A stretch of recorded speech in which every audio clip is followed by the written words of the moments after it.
ja to w ten cały przeciwskręt nie wierzę.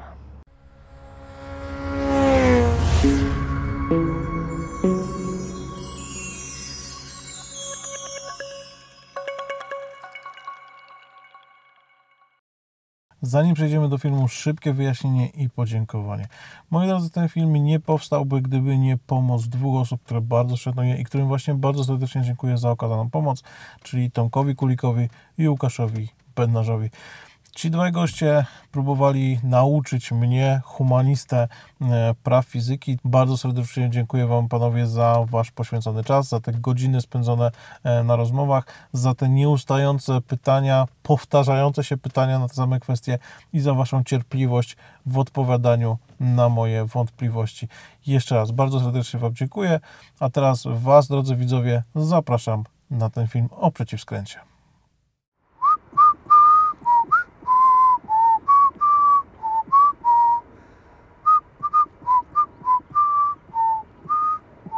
O, cześć!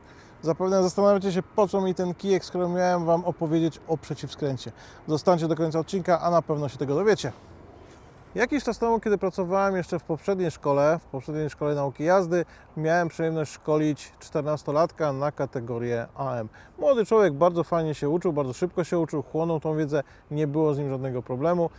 Jego ojciec postanowił sprawdzić postępy syna. Przyszedł więc na plac, stanął koło mnie, przygląda się temu, jak jego syn wykonuje te wszystkie zadania, po czym ni stąd, ni zowąd wali tekstem: wie pan co, ja to w ten cały przeciwskręt nie wierzę. No i cóż mu mogłem odpowiedzieć, moi drodzy? Odpowiedziałem mu po prostu, że w kwestiach wiary zapraszam go do najbliższej parafii i tam chętnie pewnie z nim porozmawiają na temat wiary, natomiast ze mną może porozmawiać co najwyżej o zasadach fizyki, o prawach fizyki, o tym, co rządzi naszym światem i dlaczego motocykl skręca albo i nie. I na tym etapie dla niecierpliwych i w skrócie można zadać jedno proste, szybkie pytanie: czy da się motocyklem skręcać, nie używając przeciwskrętu? Odpowiedź jest jedna: nie. I w zasadzie na tym mógłbym skończyć ten film, tutaj mogę go uciąć, no bo pytanie, czy jest sens dalej strzępić język i kręcić kolejny materiał o przeciwskręcie w polskim internecie. Jednakże, jak już wspomniałem kiedyś w poprzednim filmie, wyznaję zasadę, że łatwiej jest coś wykonać, łatwiej jest coś zrobić, jeżeli rozumiemy, dlaczego coś się dzieje, dlaczego coś wychodzi lub nam nie wychodzi. Z drugiej strony, skoro rozpocząłem publikowanie całej serii poradnika dla początkujących motocyklistów, no to nie może w całym tym poradniku zabraknąć tak podstawowej wiedzy, tak podstawowego zagadnienia, jakim jest właśnie zagadnienie przeciwskrętu. Dlatego, moi drodzy, zostańcie do końca tego filmu, a wytłumaczę Wam dokładnie, jak działa przeciwskręt, jak go należy robić i dlaczego w ogóle motocykl skręca. No i oczywiście rozwiąże się też kwestia tego, po co był mi potrzebny ten kijek. Jednak pragnę Was uprzedzić i uspokoić. Nie zamierzam tutaj wchodzić jakoś głęboko w fizykę, nie zamierzam rozrysowywać żadnych wzorów, ani tłumaczyć tego na podstawie żadnych praw fizyki. Postaram się opowiedzieć Wam o przeciwskręcie i o tym, dlaczego motocykl skręca tak prosto, jak tylko będzie to możliwe. Na początek rozważmy kilka podstawowych kwestii, a zobaczycie, że potem już będzie tylko z górki. Pierwsze zagadnienie.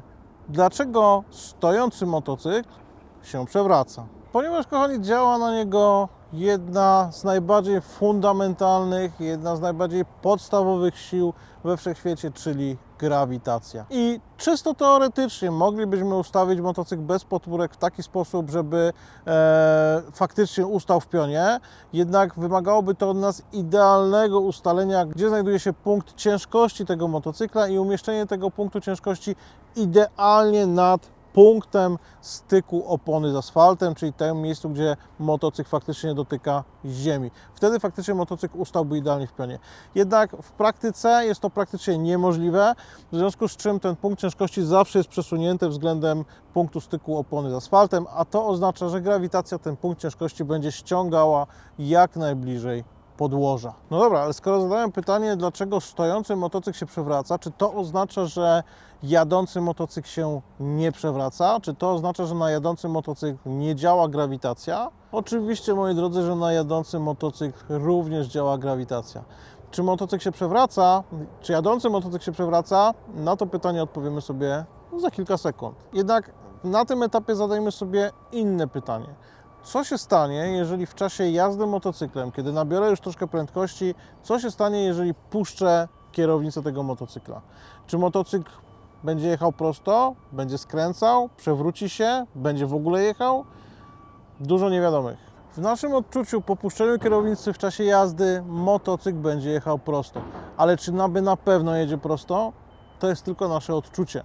Dlatego, że właśnie, moi drodzy, właśnie na jadący motocykl również oddziałuje grawitacja i ten jadący motocykl również chce się przewrócić. Jednak zawieszenie naszego motocykla, amortyzatory, łożysko główki ramy, cała budowa przedniego widelca, wszystko to sprawia, że motocykl za wszelką cenę chce utrzymać równowagę. Całe nasze przednie zawieszenie próbuje jak gdyby zwalczyć siłę grawitacji i za wszelką cenę utrzymać ten motocykl w pionie. Ponieważ de facto, moi drodzy, w momencie, kiedy się rozpędzimy, motocykl będzie nam się wydawało, że motocykl jedzie prosto, natomiast on cały czas nieustannie będzie wężykował. To są bardzo długie łuki o bardzo małej amplitudzie wychyłu, w związku z czym nasze oko, nasza percepcja naszego ciała nie jest w stanie zarejestrować tych takich bardzo delikatnych łuków, po jakich porusza się nasz motocykl. Dlatego też nam wydaje się właśnie, że motocykl jedzie prosto. Jednak, moi drodzy, wystarczy się rozpędzić, wrzucić bieg neutralny w czasie jazdy, puścić kierownicę i poczekać, aż motocykl w sposób naturalny zacznie wytracać prędkość, zacznie zwalniać. Wtedy zobaczycie, że te wychyły motocykla, ta amplituda tych wychyłów zaczyna się coraz bardziej powiększać, aż do momentu, w którym niekoniecznym będzie złapanie z powrotem kierownicy, bo w przeciwnym razie po prostu motocykl się wywróci. I mówimy tutaj, moi drodzy, o takim zjawisku jak jazda z prędkością powyżej i poniżej progu równowagi motocykla. Tutaj warto zaznaczyć, że każdy motocykl ten próg równowagi ma przy innej prędkości, w związku z czym nie da się zawsze określić, że zawsze wtedy i wtedy, czy zawsze poniżej na przykład 15 km na godzinę motocykl zacznie się już chwiać, a powyżej 15 będzie jechał na wprost. Tutaj warto również zadać sobie jeszcze jedno pytanie. Dlaczego niektóre motocykle, jadąc powoli, bardzo chętnie jadą na wprost, a inne motocykle przy małej prędkości nie chcą jechać na wprost i bardzo szybko się przewracają. Odwracając to pytanie, dlaczego niektórymi motocyklami bardzo fajnie nam się skręca, bardzo szybko możemy przerzucać motocykl z jednego zakrętu w drugi i te motocykle wydają się takie żwawe w tych zakrętach, a dlaczego niektóre motocykle wręcz nie chcą jeździć w zakrętach, dlaczego niektóre motocykle wolą właśnie zdecydowanie jazdę na wprost. No i teraz wróćmy do tego naszego nieszczęsnego kijka i do tej mojej dziecinnej zabawy z początku tego filmu. Każdy z Was, i nie uwierzy, że ktoś mi napisze w komentarzu, że on nigdy się tak nie bawił, każdy z Was kiedyś, przynajmniej raz w życiu, próbował w ten sposób albo na dłoni, albo na palcu utrzymać jakiś kijek. Czy to był kij odmiotły, czy to był zwykły drewniany patyk, czy to było cokolwiek innego podłużnego. Każdy z Was to robił. I teraz zasada utrzymania tego kijka w pionie jest bardzo prosta. Kijek, który stoi na naszej dłoni, jest ściągany znowu przez siłę grawitacji w dół, czyli chce się przewrócić. My, chcąc zareagować w taki sposób, żeby kijek się nie przewrócił, musimy przesunąć punkt styku kijka z naszą dłonią, czy z naszym palcem, pod środek ciężkości naszego kijka. Czyli jeżeli kijek się przewraca w prawą stronę, my musimy przesunąć naszą dłoń w prawą stronę, tak żeby ten punkt w styku faktycznie znalazł się pod środkiem ciężkości tego kijka. I być może niektórzy z Was zauważyli, liczę na to, że raczej większość, że o wiele łatwiej steruje nam się kijkiem, o wiele łatwiej utrzymać nam kijek w pionie, ten kijek, który jest długi, natomiast dużo większy problem mamy, kiedy chcemy utrzymać w pionie bardzo krótki kijek. Ten większy kijek, ten dłuższy kijek reaguje zdecydowanie wolniej, w związku z czym my mamy więcej czasu na to, żeby ten kijek utrzymać w pionie, mamy więcej czasu na reagowanie naszą dłonią, natomiast krótki kijek jest bardzo nerwowy, bardzo szybko chce się przewracać, w związku z czym my musimy bardzo szybko i energicznie sterować dłonią, tak żeby utrzymać ten kijek faktycznie w pionie. I moi drodzy, to jest właśnie odpowiedź na moje ostatnie pytanie. Dlaczego niektóre motocykle chcą skręcać, a dlaczego niektóre motocykle wolą jazdę na wprost? I teraz, moi drodzy, jeżeli tą zabawę z kijkiem przełożymy bezpośrednio na budowę naszego zawieszenia, na budowę naszego motocykla, to możemy wprost przełożyć to w taki sposób, że naszym kikiem jest nic innego jak nasze zawieszenie w postaci amortyzatorów, natomiast naszą dłonią jest punkt styku opony z asfaltem. W tym wypadku zasada działania jazdy motocyklem, utrzymywania równowagi bądź przewracania się jest dokładnie taka sama jak zasada zabawy właśnie tym kikiem. To już jest oczywiste i normalne, że jak zwykle klasycznie musiałem zapomnieć o czymś powiedzieć. Może nie tyle powiedzieć, co rozwinąć poprzednią myśl. O każdym motocyklu możemy mówić pod kątem pewnego parametru. Tym parametrem jest tak zwany kąt wyprzedzenia koła. Skoro powiedzieliśmy sobie, że możemy przełożyć 1 do 1 kijek na nasze zawieszenie w motocyklu i im dłuższy kijek, tym dłuższe amortyzatory, tym dłuższe zawieszenie przednie naszego motocykla, to możemy też wprost powiedzieć, że wszystkie motocykle, które mają koło wysunięte daleko do przodu, daleko poza główkę ramy, czyli motocykle typu choppery, cruisery, wszelkiego rodzaju customy budowane w stylu amerykańskim, to są właśnie te motocykle, które będą bardzo fajnie jechały powoli, na wprost, bez tendencji do przewracania się. Natomiast te motocykle nie są motocyklami stworzonymi do szybkiej, płynnej jazdy w zakrętach, czyli przerzucania motocykla z zakrętu w zakręt. W drugą stronę, wszystkie motocykle, które mają to przednie koło jak gdyby wciśnięte pod motocykl, pod łożyska główki ramy, czyli motocykle sportowe, motocykle nakedy, to są motocykle, które bardzo fajnie jeżdżą w zakrętach, to są motocykle sportowe, te, które bardzo szybko i płynnie pokonują zakręty, natomiast na tych motocyklach bardzo ciężko jest utrzymać bardzo niskie tempo, bardzo powolny tor jazdy w czasie jazdy na wprost. Te motocykle mają tendencję do przewracania się przy bardzo niskich prędkościach. I teraz, moi drodzy, jadący motocykl również chce się przewrócić. W związku z czym całe zawieszenie naszego motocykla stara się nie dopuścić do tego, żeby motocykl się przewrócił, czyli próbuje za wszelką cenę punktem styku opony z asfaltem wjechać pod środek ciężkości, czyli pod przewracający się motocykl. Jednak, kochani, jeżeli trzymając ten kijek na naszej dłoni celowo wykonamy ruch dłonią w którąś stronę, będziemy mogli zaobserwować, że kijek zacznie się przewracać automatycznie w stronę przeciwną. Czyli jeżeli wykonam gwałtowny ruch dłonią w lewą stronę, to kijek zacznie mi się przewracać na stronę prawą i oczywiście odwrotnie. I teraz, moi drodzy, dokładnie, po raz kolejny mówię, dokładnie to samo dzieje się z naszym zawieszeniem.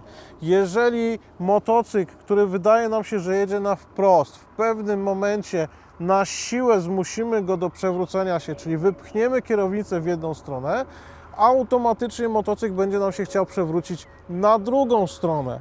Dlatego, że zawieszenie w naszym motocyklu jest tak skonstruowane, że skręcenie kierownicą w jedną stronę powoduje automatycznie przechył motocykla w drugą stronę. Taka jest fizyczna konstrukcja naszego zawieszenia. Co więcej, moi drodzy, jeżeli wykonam ten skręt kierownicą w jedną stronę, siła odśrodkowa skręcającego motocykla będzie próbowała nas wypchnąć na zewnątrz tego zakrętu, czyli motocykl będzie próbował zachować kierunek jazdy zgodnie z ruchem jednostajnie prostoliniowym, czyli w naszym wypadku w tamtą stronę. Skoro skręciłem kierownicę w prawą stronę, motocykl będzie się chciał poruszać tak, jak się porusza w dalszym ciągu, czyli na wprost. A to będzie powodowało to, że motocykl będzie się przechylał jeszcze bardziej na zewnętrzną stronę zakrętu. A w momencie, moi drodzy, kiedy motocykl zacznie się przechylać, automatycznie nastąpi skręt. Przepraszam, moi drodzy, musiałem zmienić miejsce nagrywania tego filmu, dlatego że dźwięki budowy, która się odbywa niedaleko naszego placu, już doprowadzały mnie do pasji. Mam nadzieję, że nie zagłuszyły tej pierwszej części tego filmu i liczę na to, że dźwięki przyrody umilą Wam obejrzenie pozostałej części tego filmu. Moi drodzy, wiemy już, co się dzieje, kiedy zaczynamy skręcać kierownicą. Opowiedziałem Wam, co się dzieje z zawieszeniem motocykla i dlaczego motocykl się przechyla w tą, a nie w inną stronę. Ale dlaczego motocykl skręca? Co sprawia, że faktycznie ten motocykl zaczyna skręcać? Gdy motocykl wychyli się w którąś stronę, jego środek ciężkości wychyli się poza punkt styku opony z asfaltem. W tej sytuacji napędzane tylne koło, pchając motocykl do przodu, zmusza przednie koło do wjechania właśnie pod środek ciężkości motocykla, który został przesunięty w bok. Moi drodzy, dokładnie tak samo dzieje się z wózkami sklepowymi, tak samo dzieje się z kółkami tych wózków sklepowych. W momencie, kiedy zaczynamy pchać wózek sklepowy w jedną stronę, wszystkie kółka, o ile są oczywiście sprawne, próbują obrócić się w jedną stronę i wjechać pod ten jadący wózek sklepowy. No dobrze, ale co umożliwia w takim razie takie, a nie inne zachowanie opony motocyklowej i właśnie ten skręt? Jej budowa, a w zasadzie kształt opony motocyklowej. Zwróćcie uwagę, że opona motocyklowa ma kształt półokrągły, inny niż opona samochodowa, która jest płaska. Półokrągły kształt opony sprawia, że ma ona inną średnicę. Im dalej od środka opony na zewnątrz, tym mniejszą. A co za tym idzie, wraz z przechylaniem się motocykla zmieniać się obwód koła w punkcie styku opony z asfaltem. Jednak prędkość obrotowa koła jest cały czas taka sama, a to doprowadza do sytuacji, kiedy ten większy obwód koła próbuje wyprzedzić mniejszy obwód koła. Moi drodzy, jak prościej to wytłumaczyć, jak prościej sobie to wyobrazić? Jeżeli weźmiemy dwie szklanki, jedną idealnie prostą, o takim samym obwodzie na całej wysokości szklanki i jedną szklankę i drugą szklankę, która ma zwężający się kształt, czyli na przykład przy dnie szklanki jest węższa, i położymy te szklanki na podłodze, a następnie je trącimy. Zobaczymy, że ta szklanka, która jest równa, ma taki sam obwód, zaczyna się toczyć na wprost. Natomiast ta szklanka, która ma zwężający się kształt, zaczyna skręcać. I dokładnie to samo dzieje się z naszą oponą, to samo dzieje się z naszym kołem. Moi drodzy, gdybyśmy zamiast opony motocyklowej założyli oponę o płaskim profilu, dokładnie taką samą jak w samochodzie, to motocykl pomimo przechyłu nie byłby w stanie skręcić, ponieważ punkt styku opony z asfaltem byłby dokładnie taki sam na całej szerokości tej opony. Podsumowując, czym jest ten mityczny, legendarny wręcz przeciwskręt? Moi drodzy, przeciwskręt jest niczym innym jak wypchnięciem kierownicy w stronę przeciwną do zamierzonego skrętu, po to, aby zmusić motocykl, aby motocykl wytrącić z pozornej równowagi i przechylić go w stronę, w którą faktycznie chcemy skręcić. Przechył motocykla spowoduje to, że zmieni się obwód koła, a co za tym idzie, motocykl zacznie skręcać w żądanym przez nas kierunku. I moi drodzy, skoro powiedziałem na samym początku, że praktycznie nie jest możliwa jazda motocyklem, nie jest możliwe skręcanie motocyklem bez użycia przeciwskrętu i skoro każdy z nas, kto kiedykolwiek raz w życiu chociaż jechał rowerem, motorowerem bądź motocyklem, musiał z tego przeciwskrętu skorzystać, to po co o tym rozmawiać? Po co o tym mówić? Po co o tym kręcić tak długie filmy? Moi drodzy, chodzi o świadomość. Czynność wykonywana świadomie jest czynnością przede wszystkim skuteczniejszą, a także płynniejszą i szybszą. Osoba świadoma tego, co robi, świadoma tego, co się stanie, kiedy mocniej popchnie kierownicę, będzie w stanie skutecznie ominąć przeszkodę, która znajduje się na torze jej jazdy, lub szybciej skręcić, jeżeli nagle zakręt, który pokonuje, zacznie się zacieśniać. Jednak oprócz świadomości potrzebne są jeszcze dwie rzeczy.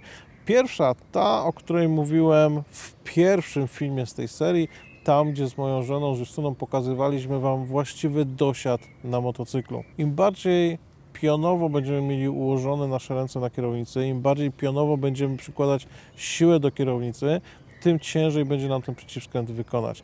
Dlatego, że, powtórzę to tak na szybko, przedłużeniem siły, którą przykładamy do naszej kierownicy, będzie wektor idealnie równoległy do naszej ręki, a to oznacza, że im bardziej pionowo naciskamy na kierownicę, tym więcej siły, którą przykładamy do tej kierownicy, kierujemy na wciśnięcie amortyzatora, a nie na użycie faktycznie kierownicy i skręt tej kierownicy. Natomiast im bardziej się pochylimy do przodu, im bardziej ugniemy ręce i będą one bardziej równolegle do podłoża, tym zdecydowanie większa część siły, którą przyłożymy do tej kierownicy, będzie skierowana właśnie na ruch kierownicy do przodu, a nie w dół. A drugą rzeczą jest to, moi drodzy, o czym mówiłem w poprzednim filmie z tej serii, a mianowicie luz. Aby przeciwskręt był skuteczny i szybki, potrzebne są nam luźne ręce. Jeśli usztywnimy mięśnie rąk, jeżeli zablokujemy całą naszą obręcz barkową, to będziemy walczyli. I to będziemy walczyli nie tyle z motocyklem, co będziemy walczyli z własnym ciałem, ponieważ na przykład pchając jedną ręką kierownicę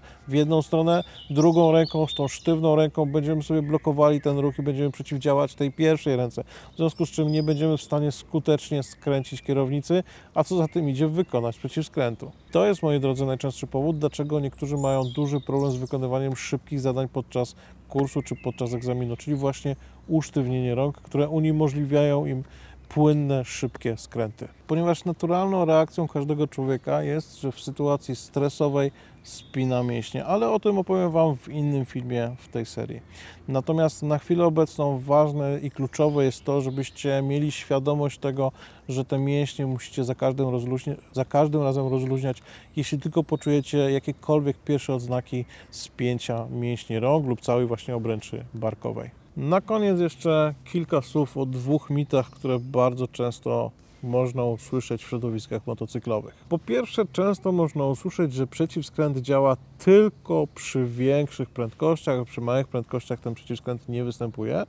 A po drugie, można też często usłyszeć, i to często mi zadają pytania kursanci lub osoby właśnie w komentarzach na YouTubie, czy można wykorzystać przeciwskręt na ósemce, czy w ogóle się wykorzystuje przeciwskręt na ósemce. Moi drodzy, zacznijmy od tego, że przeciwskręt sam w sobie nie powoduje skrętu motocykla i trzeba sobie to wyraźnie powiedzieć. Przeciwskręt ma za zadanie pochylić motocykl. Dopiero pochylony motocykl zaczyna skręcać. Ten przeciwskręt tak naprawdę tylko inicjuje moment skręcania. Jednak kiedy pokonujemy jakiś łuk drogi, po tym jak zainicjowaliśmy ten przeciwskręt, kiedy zainicjowaliśmy ten skręt przeciwskrętem, pokonujemy łuk drogi, koło próbuje nas z powrotem w tym zakręcie wjechać pod motocykl, a to oznacza, że żeby móc dalej utrzymać skręt, musimy cały czas napierać na kierownicę. Oczywiście już w mniejszym stopniu, ale musimy cały czas lekko kontrolować tą kierownicę i ją przytrzymywać. Gdybyśmy w czasie tego zakrętu mocniej pchnęli kierownicę ponownie, to zauważymy, że ten motocykl zacieśni nam ten zakręt, wykona gwałtowniejszy przechył i gwałtowniejszy skręt. Czy na ósemce napieramy na kierownicę? Zobaczcie sobie mój film, ten, w którym Wam opowiadałem o 12 krokach do perfekcji, czyli wykonywanie przy ósemki na przykład jedną ręką. Dokładnie podczas wykonywania ósemki jedną ręką najlepiej możecie zobaczyć i wyczuć to, że kiedy robimy skręt trzymając kierownicę tylko wewnętrzną ręką, wtedy zobaczycie, że cały czas napieramy tą ręką na kierownicę. Kiedy trzymamy dwie ręce na kierownicy, to zjawisko jest ciężej zaobserwować, ponieważ skupiamy się na czymś zupełnie innym. Natomiast w momencie, kiedy faktycznie kręcimy te ósemki tylko jedną ręką, tą ręką wewnętrzną od strony zakrętu, wtedy ewidentnie czuć, że ta kierownica nam napiera na rękę i cały czas próbujemy tą kierownicę odpychać, żeby utrzymać ten zakręt w takim torze jazdy, w jakim chcemy. Czyli występuje przeciwskręt również na ósemce. I teraz, jeżeli wykonamy go w sposób świadomy, płynny i delikatny, to zobaczycie, że ta ósemka będzie Wam wychodziła dużo łatwiej, dużo szybciej, dużo prościej, bez spinania się i bez nerwów. No a co z tym przeciwskrętem przy małych prędkościach? Moi drodzy, przeciwskręt działa zawsze, niezależnie od tego, z jaką prędkością jedziemy, dlatego że tak jest zbudowane zawieszenie naszego motocykla, dokładnie w taki sposób działa motocykl i dokładnie w taki sposób działają prawa fizyki. Nic się tutaj nie zmienia. Nie można powiedzieć, że prawa fizyki poniżej pewnej prędkości się wyłączają albo powyżej prędkości dopiero zaczynają działać.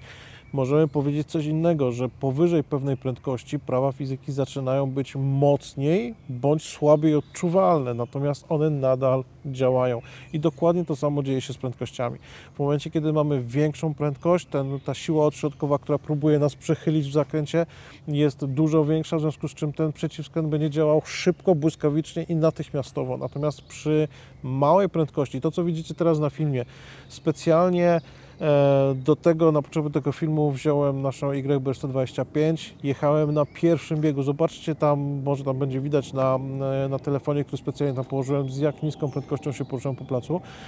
I zobaczcie, że ten przeciwskręt przy tak małej prędkości również działa. Wypycham kierownicę w jedną stronę, motocykl przechyla się w stronę przeciwną i dopiero wtedy następuje skręt. I oczywiście na filmie widać, że to trwa dużo dłużej niż przy większej prędkości. W momencie, kiedy jechałem faktycznie powoli i zainicjowałem ten przeciwskręt, to chwilę trwało, zanim ten motocykl się przechylił i ten skręt się rozpoczął.